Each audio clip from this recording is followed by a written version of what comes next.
میرے آقا نے فرمایا کہ جو سورہ یاسین کو ایک مرتبہ معاذ اللہ کی رضا کے لیے پڑھتا ہے نا تو اللہ تبارک و تعالیٰ اس کو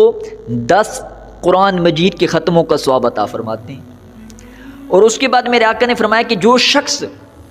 کسی دکھاوے کے لیے نہیں بلکہ معاذ اللہ کی رضا کے لیے سورہ یاسین پڑھتا ہے، پاک صاف ہو کر سورہ یاسین کی تلاوت کرتا ہے، یاسین والقرآن الحکیم انک لمن المرسلین آخر تک یہ پڑھتا ہے، تو میرے آقا فرما رہے ہیں کہ اللہ تبارک و تعالیٰ اس کے پچھلے سارے صغیرہ گناہوں کو معاف فرما دیتے ہیں۔ اس کے جو پچھلے گناہ ہوتے ہیں نا، صغیرہ گناہ، چھوٹے گناہ جو ہوتے ہیں، اللہ تبارک و تعالیٰ اس صورت کی فضیلت کی وجہ سے اللہ تعالیٰ اس کے گناہوں کو معاف فرما دیتے ہیں۔ اور آپ آ جائیں سورہ ملک پر، سورہ ملک کو بھی اللہ تبارک و تعالیٰ نے بڑی فضیلت عطا فرمائی، میرے آقا نے اس کی بھی بڑی فضائل بیان فرمایا ہے۔ میرے آقا مولا صلی اللہ علیہ وسلم نے فرمائی، بس ایک حدیث